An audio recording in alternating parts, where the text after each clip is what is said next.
નમસ્તે વિદ્યાર્થીઓ. હવે આપણે પહેલું પ્રકરણ ભૌતિક જગત એનો અભ્યાસ કરીશું. પહેલા પ્રકરણમાંથી માત્ર 2 માર્ક્સના MCQ આવશે. આપણે જે પેપર હશે છેલ્લું વાર્ષિક પરીક્ષાનું એની વાત કરું છું. તો એમાં આ પ્રકરણનો ગુણભાર માત્ર 2 માર્ક્સનો જ છે. એટલે અને માત્ર MCQ જ પૂછાશે. એટલે 1 માર્ક્સના 2 MCQ પૂછાય. હા, પણ ધારો કે બીજી યુનિટ ટેસ્ટ કે એવી બધી ટેસ્ટ હોય તો એમાં પછી આનો ગુણભાર વધારે હોઈ શકે. એમાં કદાચ 3 કે 4 MCQ પૂછી શકે. પણ આમાંથી થિયરી પૂછાતી નથી, માત્ર MCQ પૂછાશે. બરાબર. તો ભૌતિક જગત આપણું જે આ ચેપ્ટર છે એમાં ભૌતિક વિજ્ઞાનમાં તમે શું ભણવાના છો, ભૌતિક વિજ્ઞાન એટલે શું, વિજ્ઞાન એટલે શું, બરાબર, એની ચર્ચા કરી છે. એનો આમાં આપણે અભ્યાસ કરવાનો થાય. જેમ કે ધારો કે આપણે ફરવા જવું હોય, ધારો કે આપણે આગ્રા જવું હોય, બરાબર ને, ઉત્તર પ્રદેશમાં આગ્રા શહેર છે, એ તમારે ફરવા જવું હોય તો એની પહેલાં તમે શું કરો, એની પહેલાં આપણે એ જોઈએ કે ભાઈ આગ્રામાં શું છે જોવાલાયક, તાજમહાલ છે, બીજા કયા સ્થળો જોવાલાયક છે. તો આપણે પહેલાં એ ડિટેલ મેળવી લઈએ છીએ, પછી ફરવા જઈએ છીએ. બરાબર ને. તો એવું જ આમાં છે. તમે ફિઝિક્સ ભણવા જઈ રહ્યા છો તો પહેલાં આપણે એ જાણી લઈશું કે ભાઈ ફિઝિક્સમાં આપણે શું ભણવાનું છે. બરાબર. કયા કયા નિયમો, કેવા સિદ્ધાંતો આવશે, કેવી ઘટનાઓ, કેવા સમીકરણો, શું ભણવાના છીએ ફિઝિક્સમાં, એ બધું આ પહેલા પ્રકરણમાં આપ્યું છે. બરાબર. પણ ફરીવાર આમ પ્રકરણમાંથી માત્ર MCQ જ આવશે. થિયરીને દાખલાઓ કે એવું કશું કરવાનું નથી. માત્ર MCQની જ તૈયારી કરવાની. અને એ MCQનો હું તમને ફોટો પાડીને એની PDF મોકલી આપીશ. બરાબર. એટલે એમાંથી એ MCQ તૈયાર કરી નાખવાના. બરાબર. તો આપણો પહેલો ટોપિક છે 1.1 ભૌતિક વિજ્ઞાન એટલે શું. અને એમાં પહેલો પાછો શબ્દ આવે વિજ્ઞાન, ભૌતિક વિજ્ઞાન પછી જોઈએ પહેલાં વિજ્ઞાન એટલે શું. તો આપણને ખબર છે વિજ્ઞાન એટલે સાયન્સ અંગ્રેજીમાં. હવે આ સાયન્સ શબ્દ ક્યાંથી આવ્યો? તો આ સાયન્સ શબ્દ એ લેટિન ભાષાનો એક શબ્દ છે, સિન્ટિયા. લેટિન ભાષાનો આ જે શબ્દ છે સિન્ટિયા, એના ઉપરથી આ સાયન્સ શબ્દ આવ્યો છે. બરાબર. અને આ સિન્ટિયા જે શબ્દ છે એનો અર્થ છે જાણવું. બરાબર. જાણવું, જ્ઞાન મેળવવું, એ સાયન્સ. બરાબર. અને હવે આપણી વાત કરીએ તો આપણા માટે સાયન્સનો શબ્દ એ સંસ્કૃત ભાષાનો છે. બરાબર ને. આપણી જૂનામાં જૂની ભાષા. બરાબર. દેવ ભાષા પણ કહેવાય છે સંસ્કૃત, ક્ષતિરહિત. અત્યારે આજે બીજા વૈજ્ઞાનિકોને બધાએ કીધું છે કે આ ભાષા સૌથી વધુ ક્ષતિરહિત ભાષા છે. બરાબર. તો એવી અને વિશાળો, બહુ જ વિશાળ ભાષા છે. આ સંસ્કૃતમાં જેટલા શબ્દો છે એના કરતાં 10મા ભાગના શબ્દો બીજી કોઈ ભાષામાં નથી. એટલી વિસ્તૃત ભાષા છે આ. તો સંસ્કૃત ભાષામાં આપણે વિજ્ઞાન શબ્દ છે. આપણે જે આ સાયન્સ માટે વિજ્ઞાન શબ્દ જે વાપરીએ છીએ એ મૂળ કઈ ભાષાનો છે? તો એ સંસ્કૃત ભાષાનો શબ્દ છે, વિજ્ઞાન. એ રીતે બીજી પણ એક જૂની ભાષા અરબી. બરાબર ને. આરબ લોકોની ભાષા. એ આરબ લોકોની ભાષા માટે સાયન્સ માટે શબ્દ છે ઇલ્મ. એ ઇલ્મ શબ્દ એ આ જ અર્થ થાય, સાયન્સ. તો આ આપણા MCQ થઈ ગયા કે ભાઈ સાયન્સમાં કઈ લેટિન ભાષા ઉપરથી આવ્યો છે સાયન્સ શબ્દ, તો સિન્ટિયા. સંસ્કૃતમાં એનો શબ્દ કયો? વિજ્ઞાન. અરબી ભાષામાં કયો? તો ઇલ્મ. સમજાયું? તો આ રીતે આપણે સાયન્સ માટેના શબ્દો આપણે લીધા. બરાબર. તો આનો અર્થ એ થયો કે સાયન્સ તો બહુ જ જૂનું છે. આપણે એમ નહીં માનવાનું કે આ બસ હમણાં છેલ્લા 150, 200 કે 250 વર્ષમાં જ સાયન્સનો ઉદ્ભવ થયો.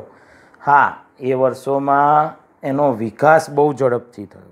16મી સદી પછી વિજ્ઞાનનો વિકાસ પુષ્કળ ઝડપથી થયો. એમાં ખાસ યુરોપમાં ખૂબ જ ઝડપી વિકાસ એનો થયો. બરાબર. હવે સાયન્સ ઉપરથી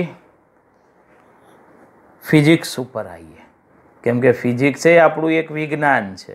એને આપણે કહીએ છીએ ભૌતિક વિજ્ઞાન.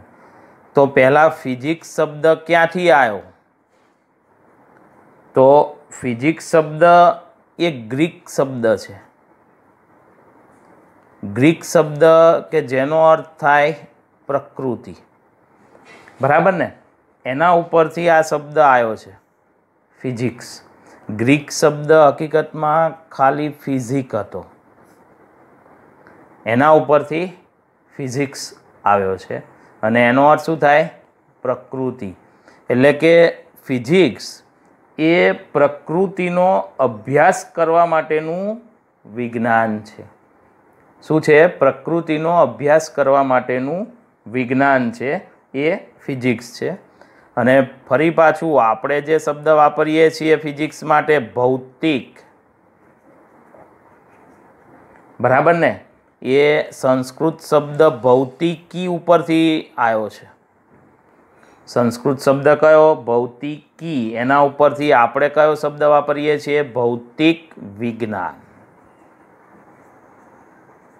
તો આપણે જે શબ્દ ફિઝિક્સ માટે લીધો છે એ કઈ ભાષામાંથી લીધો છે? તો એ સંસ્કૃત ભાષામાંથી લીધેલો શબ્દ છે. બરાબર. તો ટૂંકમાં કુદરતને, પ્રકૃતિને સમજવા માટેનું વિજ્ઞાન એ કયું? તો એ ફિઝિક્સ થાય. બરાબર. અને ફિઝિક્સમાં આપણે કુદરતના મૂળભૂત નિયમોનો અભ્યાસ કરવાના છીએ. વિવિધ પ્રાકૃતિક ઘટનાઓમાં આ નિયમોનું કેવી રીતે અંદર અભ્યાસ થાય, એનો ઉપયોગ થાય, એ આપણે ફિઝિક્સમાં સમજવાના છીએ. બરાબર. આપણું જે ભૌતિક વિજ્ઞાન છે એની મુખ્ય 2 વિચારધારા છે. એના મુખ્ય 2 વિચારો છે. એક એકીકરણ અને બીજો મુખ્ય વિચાર આપણો છે ન્યૂનીકરણ. એકીકરણ એટલે એક કરવું. બરાબર. એ આપણે પછી આમાં ભણીશું કે આપણે ઘણા બધા નિયમોને, એક નિયમને બીજા સાથે સાંકળીએ છીએ, બીજાને ત્રીજા સાથે. તો આમ બધા નિયમોનું આપણે શું કર્યું કહેવાય? એકીકરણ. એટલે એ આપણો ફિઝિક્સનો મુખ્ય એક વિચાર છે કે એકીકરણ કરો. જેમ બને એમ બધું એકબીજા સાથે સાંકળો, એ એકીકરણ. અને બીજો આપણો વિચાર છે ન્યૂનીકરણ. ન્યૂનીકરણ એટલે સૂક્ષ્મ સ્વરૂપે જાઓ, એને ન્યૂનીકરણ કહેવાય. બરાબર. જો એક ઉદાહરણ આપીએ. ધારો કે કોઈ રૂમ હોય, બંધ કરો ઓરડો અને પંખો ચાલુ કરો. પંખો શું કરશે? હવાને ફેરવશે. બરાબર. થોડીક વાર પછી તમે જોશો ને તો રૂમનું તાપમાન વધી જશે. જો રૂમ બંધ હોય તો. કેમ આવું થયું? રૂમનું તાપમાન કેમ વધ્યું? તો એનું કારણ છે કે અંદર જે હવા હતી એ હવાના અણુઓને કઈ ઉર્જા મળી? ગતિ ઉર્જા. પંખો હવાના અણુઓને ફેરવે છે, ગતિ કરાવે છે. એટલે હવાના અણુઓને ગતિ ઉર્જા મળી અને એ હવાના અણુઓની ગતિ ઉર્જા એ શેમાં ફરે છે? ઉષ્મા ઉર્જામાં. પરિણામે શું થાય? રૂમ થોડો ગરમ થાય, તાપમાન વધે. તો વિચારો કે આપણી ઘટના કઈ હતી? તાપમાન વધવાની. પણ એને આપણે ક્યાં લઈ ગયા? સૂક્ષ્મ સ્વરૂપે. કે ભાઈ કેમ તાપમાન વધ્યું? તો કે ભાઈ હવાના અણુઓ ગતિ કરે છે, અણુઓ સૂક્ષ્મ, અને એની ગતિ ઉર્જા વધી. એ શેમાં ફરી? ઉષ્મા ઉર્જામાં. એટલે પરિણામે રૂમ ગરમ થાય છે. તો આ આપણે શું કર્યું? સાંકળ્યું. તાપમાનને આ સૂક્ષ્મ સ્તરે સાંકળ્યું. તો આ શું કર્યું કહેવાય? તો આને આપણે આ ન્યૂનીકરણ કર્યું કહેવાય. સમજાયું? તો ફિઝિક્સના આપણા મુખ્ય બે વિચાર, એકીકરણ અને ન્યૂનીકરણ. બરાબર. હવે વિદ્યાર્થીઓ, પ્રકરણ 1નો બીજો મુદ્દો, ભૌતિક વિજ્ઞાનનું કાર્યક્ષેત્ર અને ઉત્તેજના. એટલે કહેવા એવું માંગે છે કે ભૌતિક વિજ્ઞાનમાં આપણે શેનો અભ્યાસ કરીશું, એનું કાર્યક્ષેત્ર કેટલું છે. બરાબર. તો ભૌતિક વિજ્ઞાનમાં આપણે એની જુદી જુદી વિદ્યા શાખાઓ છે, એમાં આપણે એનો અભ્યાસ કરી શકાય. બરાબર. અને એને બે ભાગમાં પાછી વહેંચી છે. બધી વિદ્યા શાખાઓને બે ભાગ, બે ક્ષેત્રો પાડ્યા છે. કાર્યક્ષેત્ર કીધું છે ને, તો ભૌતિક વિજ્ઞાનના બે પ્રભાવ ક્ષેત્રો એવું કહેવાય. એને શું નામ આપ્યું છે? પ્રભાવ ક્ષેત્ર. બરાબર. તો ભૌતિક વિજ્ઞાનના બે પ્રભાવ ક્ષેત્રો છે. એક સ્થૂળ પ્રભાવ ક્ષેત્ર અને બીજું સૂક્ષ્મ પ્રભાવ ક્ષેત્ર. એટલે સ્થૂળ પ્રભાવ ક્ષેત્ર છે, તો આમાં આપણે પૃથ્વી ઉપર જે ઘટનાઓ બને છે એનો અભ્યાસ કરીશું, અને બીજી અવકાશમાં બને છે એટલે એને આપણે કહીએ છીએ ખગોળીય ઘટનાઓ. બરાબર. પ્રયોગશાળામાં બનતી ઘટનાઓ.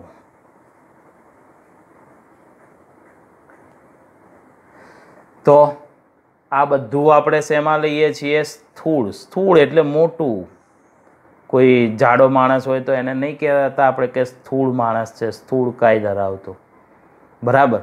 તો એ મોટી મોટી જે ઘટનાઓ છે એનો અભ્યાસ આપણે ક્યાં કરીશું? તો એ સ્થૂળ પ્રભાવ ક્ષેત્રમાં આવે. બરાબર. બીજું સૂક્ષ્મ પ્રભાવ ક્ષેત્ર. તો એના નામ ઉપરથી સૂક્ષ્મ ઘટનાઓ, જેમ કે આણ્વિક ઘટનાઓ હોય. આણ્વિક એટલે અણુઓને લગતી ઘટનાઓ છે. પછી છે પરમાણ્વિક ઘટનાઓ, એટલે પરમાણુઓને લગતી ઘટનાઓ હોય. પછી એનાથી પણ સૂક્ષ્મ ન્યુક્લિયર ઘટનાઓ, એટલે ન્યુક્લિયસને લગતી ઘટનાઓ. બરાબર ને? પરમાણુનો કેન્દ્રીય ભાગ એ ન્યુક્લિયસ કહેવાય, એને લગતી ઘટનાઓ. તો આ બધી શેમાં આવે? તો આ સૂક્ષ્મ ઘટનાઓ છે, સૂક્ષ્મ સ્તરે બનતી ઘટનાઓ છે. એટલે એ સૂક્ષ્મ પ્રભાવ ક્ષેત્રમાં એનો સમાવેશ થશે. બરાબર. ત્યાર પછી હવે આપણે આ બેને પાછું છૂટું પાડીએ. સ્થૂળ ક્ષેત્ર અને સૂક્ષ્મ ક્ષેત્ર બંનેને આપણે છૂટું પાડીએ. તો પહેલાં સ્થૂળ પ્રભાવ ક્ષેત્ર લઈએ કે જેમાં આવી મોટી ઘટનાઓ બનતી હોય છે. તો સ્થૂળ પ્રભાવ ક્ષેત્ર છે એનો અભ્યાસ મોટે ભાગે આપણે જેમાં કરીએ છીએ એ પ્રચલિત ભૌતિક વિજ્ઞાન કહેવાય. એટલે જે ફેમસ છે, જૂનું છે, આ ન્યૂટનના ગતિના નિયમોના, ગ્રહોના નિયમોને એ બધા, એમ તો બીજું બી ઘણું બધું આવે અંદર, એ પ્રચલિત ભૌતિક વિજ્ઞાન કહેવાય. એના માટે આપણે અંગ્રેજી શબ્દ વાપરીશું, ક્લાસિકલ ફિઝિક્સ કહેવાય એને. શું કહેવાય એને? ક્લાસિકલ ફિઝિક્સ કહેવાય. એમાં આપણે સ્થૂળ ઘટનાઓનો અભ્યાસ કરીશું.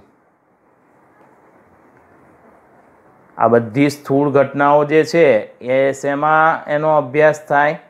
તો એ પ્રચલિત ભૌતિક વિજ્ઞાનમાં એનો અભ્યાસ કરીશું. એને ક્લાસિકલ ફિઝિક્સ કહેવાય. બરાબર. અને એ ક્લાસિકલ ફિઝિક્સની પાછી જુદી જુદી વિદ્યા શાખાઓ છે, એની શાખાઓ પડે છે. બરાબર. તો એની પહેલી શાખા લઈએ, યંત્રશાસ્ત્ર. કઈ છે એની પહેલી શાખા? યંત્રશાસ્ત્ર છે, એટલે મિકેનિક્સ. અંગ્રેજીમાં શું કહેવાય? મિકેનિક્સ. આ પ્રચલિત ભૌતિક વિજ્ઞાનની શાખા છે સ્થૂળ ઘટનાઓ માટેની. બરાબર. અને આમાં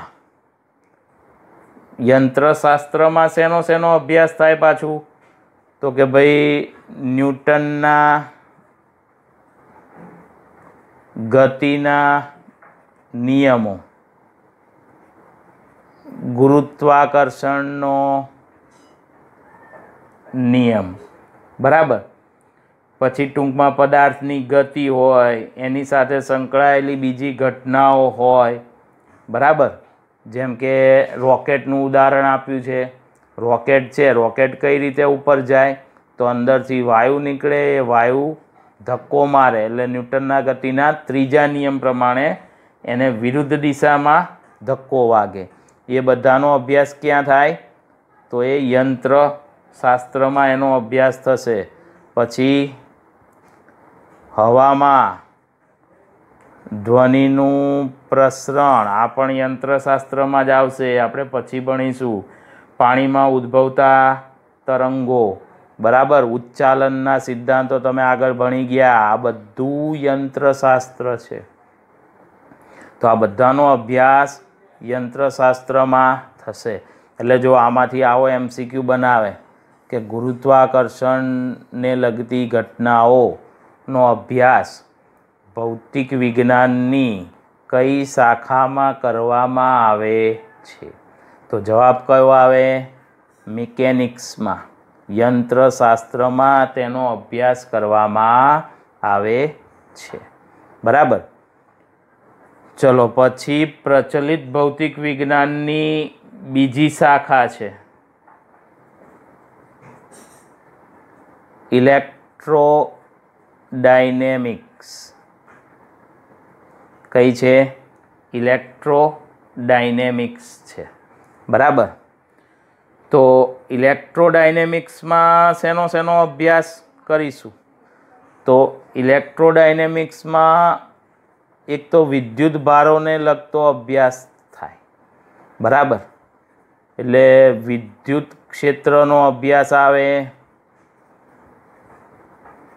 ચુંબકીય ક્ષેત્રનો અભ્યાસ આવે, પછી એને લગતા નિયમો આવે. બરાબર. એને લગતી બીજી ઘટનાઓ આવશે. એ બધાનો અભ્યાસ ક્યાં થશે?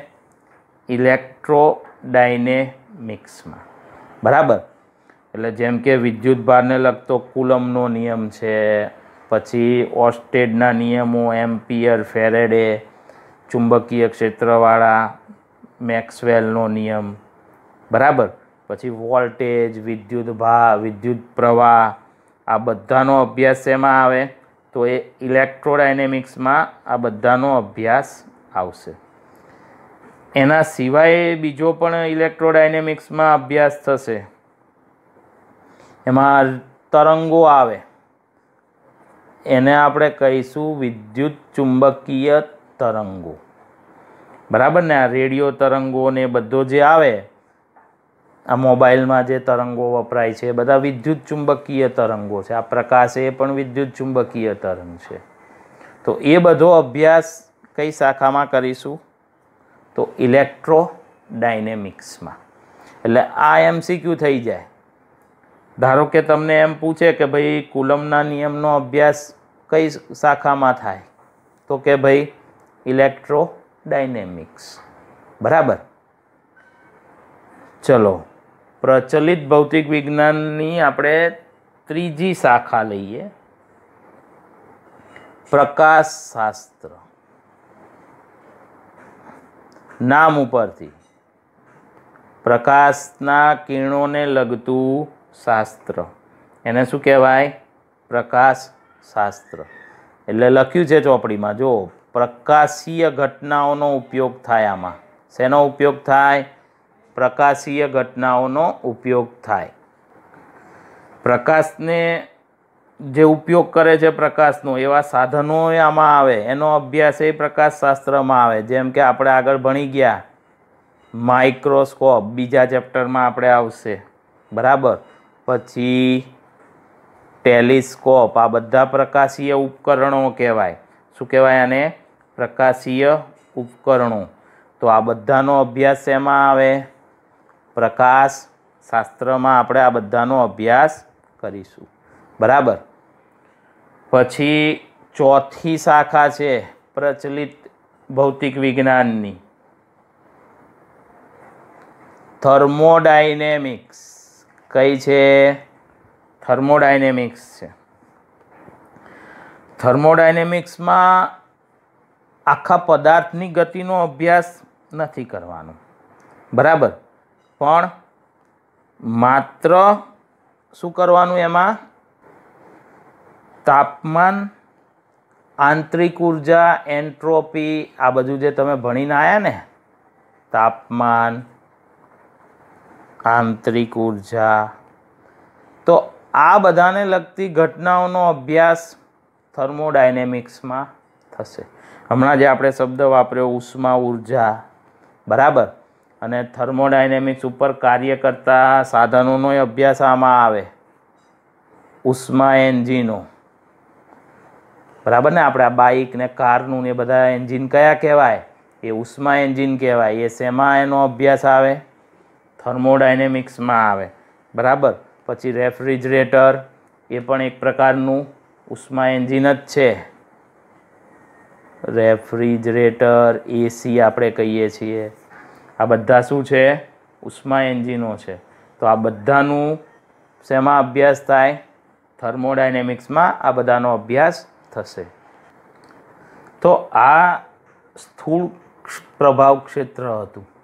હવે આપણે વાત કરીએ સૂક્ષ્મ પ્રભાવ ક્ષેત્રની. બરાબર. તો સૂક્ષ્મ પ્રભાવ ક્ષેત્ર એટલે આપણે આગળ કીધું એમ પરમાણ્વિક કે આણ્વિક સ્તરે. બરાબર. ન્યુક્લિયર ઘટનાઓ. બરાબર ને?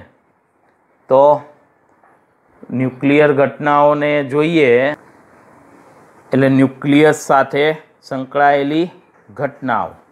બરાબર. તો પહેલાં આપણને ખબર છે કે આ પરમાણુ, પછી એનો કેન્દ્રીય ભાગ ન્યુક્લિયસ. આ જે છે એ શું કહેવાય? ન્યુક્લિયસ. અને ન્યુક્લિયસ એ પાછું શેનું બનેલું હોય છે? તો એ પ્રોટોન અને ન્યુટ્રોનનું બનેલું હોય છે. બરાબર. અને ઇલેક્ટ્રોન એ પરમાણુમાં આજુબાજુ ભ્રમણ કરતા હોય પાછા. તો આ બધા બહુ સૂક્ષ્મ કણો છે. પ્રોટોન, ઇલેક્ટ્રોન, ન્યુટ્રોન, પછી હજી 100 જેટલા સૂક્ષ્મ કણો છે આવા મૂળભૂત, ફોટોન. બરાબર. તો જ્યારે આ બધાનો અભ્યાસ કરવાનો થાય ત્યારે તમે ક્લાસિકલ ફિઝિક્સ એટલે પ્રચલિત ભૌતિક વિજ્ઞાન વાપરી શકો નહીં. એ આમાં ઉપયોગી થાય નહીં. તો આ સૂક્ષ્મ પ્રભાવ ક્ષેત્ર માટે હાલમાં જ એક નવું વિજ્ઞાન વિકસાવેલું છે. એને ક્વોન્ટમ ફિઝિક્સ કહેવાય. શું કહેવાય છે એને? Quantum physics. એ ક્વોન્ટમવાદ કહેવાય. આમ તો ક્વોન્ટમવાદનો ઉપયોગ થાય છે આ બધી સાથે સંકળાયેલી ઘટનાઓ, એમની આંતરક્રિયાઓ સમજાવવા માટે. કયો વાદ વપરાય છે? તો એ ક્વોન્ટમવાદ વપરાય છે. એટલે આ સૂક્ષ્મ પ્રભાવ ક્ષેત્ર. બરાબર. તો સૂક્ષ્મ પ્રભાવ ક્ષેત્રમાં આપણે બીજા ચેપ્ટરમાં એની થોડીક માહિતી લઈશું કે ભાઈ સૂક્ષ્મ પ્રભાવ ક્ષેત્ર માટે લંબાઈ તો 10⁻⁻14 મીટર કરતાં પણ નાની આવે સૂક્ષ્મ લંબાઈ. બરાબર ને? આ ન્યુક્લિયસનું પરિમાણ આશરે 10⁻⁻14 મીટર કે 10⁻⁻15 મીટરના ક્રમનું હોય છે. એટલે આવી નાની આટલા સૂક્ષ્મ લેવલવાળી ઘટનાનો અભ્યાસ થશે. બરાબર. બીજું અતિશય મોટી લંબાઈ જોઈએ તો એનો માપક્રમ 10⁻26 મીટર છે. આ સ્થૂળ લંબાઈ, આ સૂક્ષ્મ લંબાઈ. બરાબર. અને એ બેનો ગુણોત્તર એ આપણે આ બીજા ચેપ્ટરમાં જોઈશું પાછું. 10⁻40 કે 10⁻41 ક્રમનો મળશે, કારણ કે -15 ઘાતે લેવાય છે. બરાબર. અને એ જ રીતે હજી ચોપડીમાં આપણને આગળ આપ્યું છે કે ભાઈ આ જે લંબાઈનો માપક્રમ છે એને પ્રકાશના વેગ વડે ભાગાકાર કરો. લંબાઈના માપક્રમને પ્રકાશના વેગ વડે ભાગાકાર કરો એટલે તમને સમયનો માપક્રમ મળે. શેનો માપક્રમ મળે? સમયનો માપક્રમ મળે. અને એ સમયના માપક્રમનો વિસ્તાર તો એ 10⁻22 સેકન્ડથી 10⁻18 સેકન્ડ છે. કેટલો છે? 10⁻22 સેકન્ડથી 10⁻18 સેકન્ડ. આ સમયના માપક્રમનો વિસ્તાર છે. પણ કેવી રીતે મળ્યો? તો લંબાઈનો માપક્રમ ભાગ્યા વેગ. બરાબર ને? લંબાઈનો એકમ મીટર, વેગનો એકમ મીટર પ્રતિ સેકન્ડ. એટલે મીટર કેન્સલ, છેદનો છેદ અંશમાં, એટલે શું મળે? સેકન્ડ મળે. અને સેકન્ડ એ કોનો એકમ છે? તો એ સમયનો એકમ છે. તો આ રીતે સમયના માપક્રમનો વિસ્તાર મળે છે. બરાબર. એ જ રીતે દળનો વિસ્તાર એટલે દ્રવ્યમાનનો વિસ્તાર એ આપેલો છે. આ બધા MCQમાં પૂછાય છે. તો એ 10⁻30 કિલોગ્રામથી 10⁻55 કિલોગ્રામનો વિસ્તાર છે એનો, દળનો. બરાબર. આ દળનો વિસ્તાર છે. તો આ બધામાંથી આપણે MCQ બનશે. ધારો કે સમયના માપક્રમનો વિસ્તાર ખાલી જગ્યા સેકન્ડથી ખાલી જગ્યા હોય છે. આ MCQ થઈ ગયો આપણો. બરાબર. એ રીતે લંબાઈના માપક્રમનો ભાગાકાર, ગુણોત્તર કેટલો આવે, દ્રવ્યમાનનો વિસ્તાર કેટલો થાય. બરાબર. તો આમાંથી આપણને MCQ મળી રહેશે. હવે ત્રીજો શબ્દ જે આપણે બીજો શબ્દ વાપર્યો તો ઉત્તેજના. ભૌતિક વિજ્ઞાનનું કાર્યક્ષેત્ર અને ઉત્તેજના. તો એ જોઈએ તો કે ભાઈ ભૌતિક વિજ્ઞાનમાં ઉત્તેજના શું છે? તો ઘણી બધી ઉત્તેજનાઓ છે. જેમ કે તમે અત્યારે જો ચોમાસાની સિઝન હોય તો તમે મેઘધનુષ જુઓ છો તો આપણને સ્વાભાવિક જ આપણે ઉત્તેજિત થઈએ કે ભાઈ આવું કેવી રીતે બને, આવું કેવી રીતે કલરોવાળું અર્ધચક્ર કેવી રીતે રચાતું હશે? તો એની સમજણ ક્યાંથી મળે? તો એ આપણું ફિઝિક્સ સમજાવી શકે. એ એક પ્રકાશીય ઘટના છે. એ આપણું ભૌતિક વિજ્ઞાન સમજાવી શકે. તો આવી ઘણી બધી ઉત્તેજનાઓ આપણા ભૌતિક વિજ્ઞાનમાં રહેલી છે. બીજી એક ચોપડીમાં જે ઉદાહરણ આપ્યું છે એ લઈએ કે ભાઈ ધારો કે એક દડો, એને તમે નીચે ફેંકો, આ જમીન, બરાબર, અને આવું એક ધારો કે કોઈ પક્ષીનું પીછું હોય, એને નીચે ફેંકો તો શું થાય? તો દડો ઓછા સમયમાં નીચે આવી જશે, જ્યારે પીછાને નીચે આવવા માટે વધારે સમય લાગશે. આવું કેમ? હવે આપણે આગળ આટલું તો ભણી ગયા છીએ કે દરેક પદાર્થ ઉપર પૃથ્વી ગુરુત્વાકર્ષી બળ લગાડે. તો હવે બે ઉપર ગુરુત્વાકર્ષી બળ લાગ્યું, તો પછી આ દડો કેમ પહેલાં નીચે આવ્યો અને આ પીછું કેમ મોડું આવ્યું? બરાબર.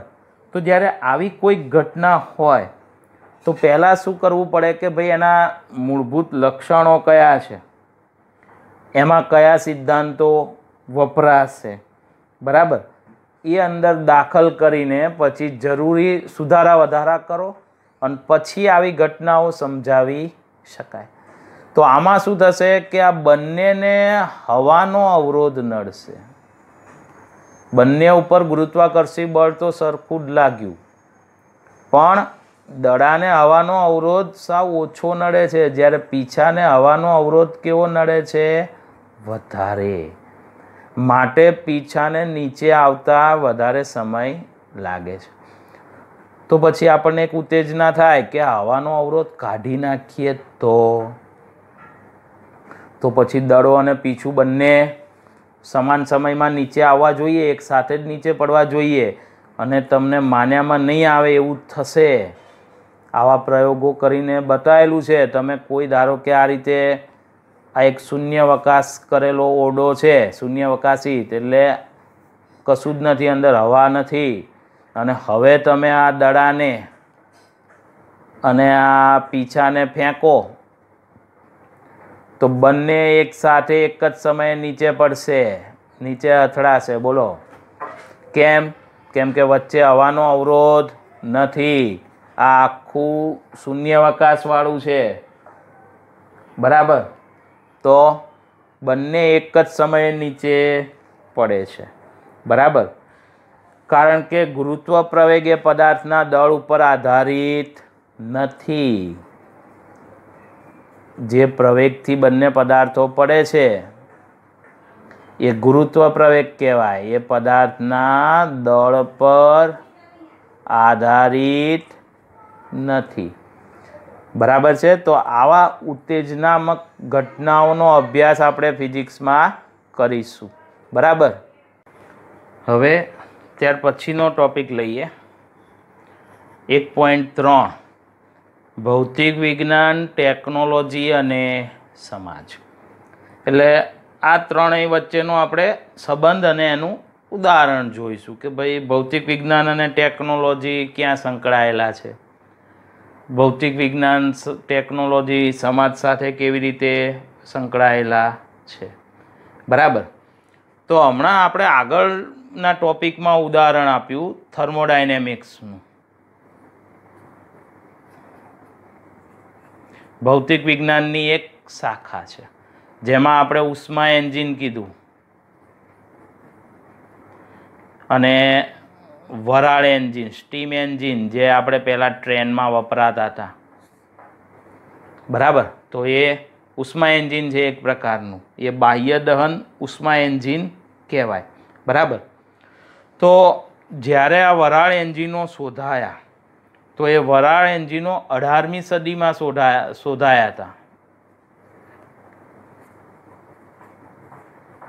અને જેનાથી ઇંગ્લેન્ડમાં ઔદ્યોગિક ક્રાંતિ આવી હતી. વરાળ એન્જિનોથી ઇંગ્લેન્ડમાં ઔદ્યોગિક ક્રાંતિ આવી. તો વિચારો, સમાજ અને ભૌતિક વિજ્ઞાન એકબીજા સાથે સંકળાયા. ભૌતિક વિજ્ઞાનના કારણે સમાજની ઉત્ક્રાંતિ થઈ, બરાબર, સમાજ આગળ આવ્યો, સમાજને મદદ થઈ. એ રીતે ટેકનોલોજીમાં જોઈએ, ટેકનોલોજી અને ભૌતિક વિજ્ઞાન અને સમાજ, બરાબર. તો પહેલાં આપણને ખબર છે કે વાયરવાળા ટેલિફોન વપરાતા હતા, ત્યાર પછી હવે આવ્યું વાયરલેસ કોમ્યુનિકેશન, જે આપણે આ મોબાઈલને જોઈએ છીએ કે એમાં વાયરોની જરૂર નથી, એમનેમ તમે એકબીજા સાથે વાત કરી શકો. હવે તો વિડીયો કોન્ફરન્સિંગ કરી શકાય, જોઈ શકાય. 4G 5G ટેકનોલોજી આવવાની છે. તો આ ટેકનોલોજી એ ભૌતિક વિજ્ઞાન અને સમાજને ઉપયોગી છે, સંકળાયેલી છે. એનાથી સમાજે આગળ આવ્યો. બીજું કે ભૌતિક વિજ્ઞાનનો ક્યાં ઉપયોગ થયો આમાં ટેકનોલોજીમાં, વાયરલેસ કોમ્યુનિકેશનમાં? તો કે ભાઈ એમાં જે સિદ્ધાંતો વપરાય છે એ વિદ્યુત ચુંબકીય વાદવાળા છે. વિદ્યુત ચુંબકીય તરંગોનો ઉપયોગ થાય છે, એટલે ફિઝિક્સ વાપર્યું છે આમાં ટેકનોલોજીમાં, અને એ સમાજને પણ ઉપયોગી છે. બરાબર. એ જ રીતે બીજો આવો સંબંધ લઈએ, બીજું ઉદાહરણ, તો બે વૈજ્ઞાનિકો હાન અને મિટનર, આમણે ન્યુક્લિયર વિખંડન પ્રક્રિયા શોધી છે. ન્યુક્લિયર વિખંડન પ્રક્રિયા આણે એક પ્રકારની કે યુરેનિયમ ઉપર ન્યુટ્રોનનો મારો ચલાવો એટલે એનું વિખંડન થાય છે, અને પરિણામે એમાં શું થાય છે? ઉર્જા ઉત્પન્ન થાય છે, અને એ ઉર્જાથી ન્યુક્લિયર પાવર પ્લાન્ટ ચલાવવામાં આવે છે. તો ભૌતિક વિજ્ઞાનનો ઉપયોગ થયો, ટેકનોલોજી મળી, અને ન્યુક્લિયર પાવર પ્લાન્ટના લીધે વિદ્યુત ઉર્જા મળી. બરાબર. જે આપણે સમાજ માટે ઉપયોગી છે. આપણને ખબર છે કે વિદ્યુત ઉર્જા વગર ચાલે તેમ નથી. પછી બીજી અત્યંત મહત્ત્વની અને છેલ્લી આપણી ટેકનોલોજી સિલિકોન ચિપ, જેણે આખી આપણી કામ કરવાની પદ્ધતિ બદલી નાખી. કોમ્પ્યુટરો આવી ગયા. પહેલાં આપણે લખીને હિસાબ રાખતા હતા. બરાબર. તમે ફોટા પાડીને તમારા આલ્બમ બનાવીને મૂકવું પડતું હતું. એના બદલે હવે બધું મોબાઈલમાં, કેમેરામાં થઈ ગયું, કોમ્પ્યુટરોમાં. તો આ ટેકનોલોજી કઈ? તો સિલિકોન ચિપવાળી ટેકનોલોજી છે. બરાબર. પણ આમાં એક હજી પ્રોબ્લેમ છે આપણે ટેકનોલોજી, ભૌતિક વિજ્ઞાન, કે આપણે જે ઉર્જા સ્ત્રોત વાપરીએ છીએ એ મુખ્યત્વે બે પ્રકારના છે. એક કહેવાય અશ્મિકૃત ઉર્જા સ્ત્રોત, અને બીજું હમણાં કીધું એમ ન્યુક્લિયર પાવરવાળા. પણ આ બંને બહુ જોખમી છે. ન્યુક્લિયર વાળો તો આપણને ખબર છે કે અણુબોમ્બ જેવું જ ગણાઈએ, અને અશ્મિકૃત એ કુદરતી છે, પણ એ ભંડાર ખાલી થતો જાય છે. એ આપણી પાસે સીમિત ભંડાર છે પેટ્રોલિયમનો, ક્રૂડનો કે ને એ, અને એ ખાલી થતો જાય છે. એટલે નવા વૈકલ્પિક ઉર્જા સ્ત્રોતોનો વિકાસ કરવો પડે. એ આપણું ભૌતિક વિજ્ઞાનનું એક મહત્ત્વનું કાર્યક્ષેત્ર છે. કયું? તો વૈકલ્પિક ઉર્જા સ્ત્રોતોનો વિકાસ. જેમ કે સૌર ઉર્જા. કઈ? સૌર ઉર્જા. પછી આપણા પૃથ્વીના પેટાળમાં રહેલી ભૂતાપીય ઉર્જા. આપણે પૃથ્વી પાસે કુદરતી ગેસનો ભંડાર પણ છે અંદર, એ ઉર્જા. તો આ બધી ઉર્જામાં શું કરવું પડે? એનો વિકાસ કરવો પડે. બરાબર. તો આપણું આ એક ફિઝિક્સનું મહત્ત્વનું ક્ષેત્ર છે, વૈકલ્પિક ઉર્જા સ્ત્રોતનો વિકાસ કરવો. બરાબર છે.